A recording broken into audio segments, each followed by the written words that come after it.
Good morning বন্ধুরা, তোমরা সবাই কেমন আছো? আশা করি ভালোই আছো আর আমিও ভালো আছি। তো গাইজ, আজকে আমি তোমাদের সাথে দেখা করবো আমার সন্টু, মন্টু, সোনা, টিয়া, ময়না পাখিদের সাথে। তো ওদের জন্য আমি হাতে খাবার নিয়েছি, খই আর জল। তো দেখা যাক, ওদের সাথে আমি দেখা করাচ্ছি তোমাদের। তো এইগুলো হলো আমার সন্টু, মন্টু, সোনা, টিয়া, ময়না পাখি। তো দেখো আমার ময়না পাখি, সোনা পাখিগুলো কত সুন্দর। 6টি হাতছানা, আর এদের নাম সন্টু, মন্টু, সোনা, ময়না পাখি, টিয়া। তো ওদেরকে আমি খাবার দিয়ে দিয়েছি। এবার ওদেরকে আমি পুকুরে নিয়ে যাব, পুকুরে নিয়ে জলে ছেড়ে দেবো। আর এদের তো জলেই অনেক পছন্দ, তাই ওদেরকে আমি পুকুরে নিয়ে যাব। পুকুরে ওদের জন্য থাকার ব্যবস্থা করা হয়েছে, যেন ওদেরকে কাকেও ধরতে না পারে, চিলও ধরতে না পারে, বিড়ালও ধরতে না পারে, কুকুরও ধরতে না পারে, সেরকমভাবে ব্যবস্থা করা হয়েছে ওখানে। নিয়ে যাচ্ছি, দেখতেই পাচ্ছ যে মশারিটা টাঙানো হয়েছে।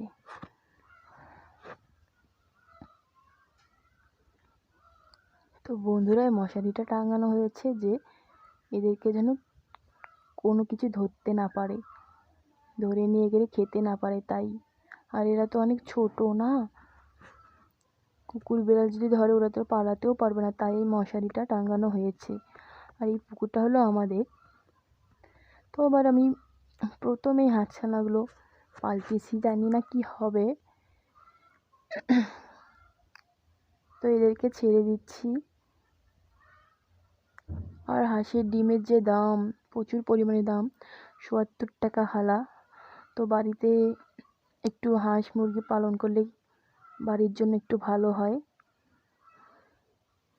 তাই এবার হাঁস লাগিয়েছি। নিজের বাড়িতে পুকুরও রয়েছে, কোনো সমস্যা নেই। তো ওরা জল পেয়ে দেখো কতটা খুশি হয়েছে। তো ওদের থাকার ব্যবস্থাটা কীরকম হয়েছে পুকুরের মধ্যে তোমরা জানাবে কিন্তু কমেন্টে। আর দেখো, জল পেয়ে প্রচুর খুশি হয়েছে ওরা। বাসায় এতক্ষণ শুধু চিল্লাচিল্লি করতেছিল, আর এখন জলের মধ্যে অনেক খুশি।